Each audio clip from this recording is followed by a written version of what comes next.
Sean Chitwood here. We're in Miami, Gold Coast, Australia, down for the WCJO World Championships. And we found a new friend in Daniel Lima. He's welcomed Team Chitwood into his school. Fantastic instructor. As you know, I've traveled the world. He's now a new Brazilian friend of mine. He's got some great jiu-jitsu. He's going to show you guys a cool submission. Alright, cool guys. What we're going to try to do is just going to teach a nice and basic technique from control, starting from north-south.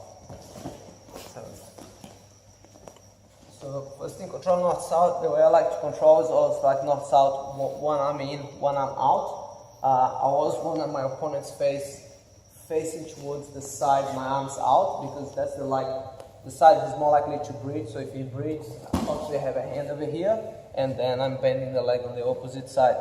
But then I'm going to do a transition to Shiroko Zagatami. It's a lot of use in judo. So I'm going to switch quickly over here, and then I'm going to put the pressure. Very important to keep the weight here, so you don't get bridged away. Okay, and then you want to keep the pressure over here. So for the guys to hip escape and move, he's going to have to move his head. And as he finds out he cannot move his head, he's probably going to start pushing a little bit on my back to try to release the pressure on the head. So as you push the head a little bit, so with your arm, so you see he's trying to release pressure. So when he tries to release pressure by pushing on my head or pushing on my body, he's going to get tense. So now I'm going to switch, then knee, very important, then he's going to come with the hip, okay? So he doesn't pull half out on you, and at the same time, that's going to go like this. And depends how tight the shoulder the person can even tap here, because you're going to put a lot of pressure into the shoulder. You can use this for a very good control over here. First thing, I want to make sure that knee comes in here, and then I want to put a hook over there, because the guy's going to probably try to pull half guards, so my foot is stopping. See, like I got a fish hook in there. You can use that very quickly just to do like 2 points if you're in a competition. You obviously could go to mount. One of the things a lot of times he worries about mount, so he may be stopping the knee.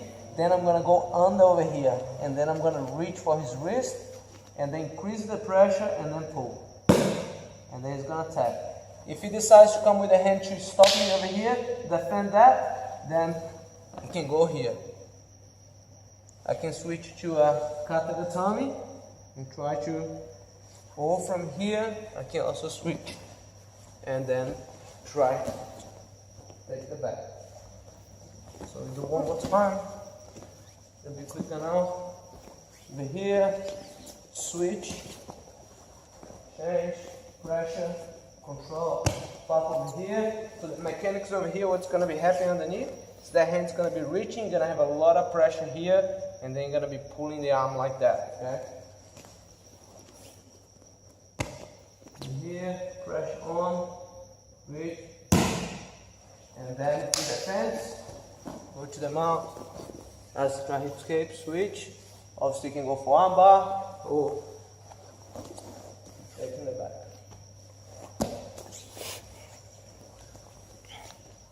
So, hope you guys enjoy technique.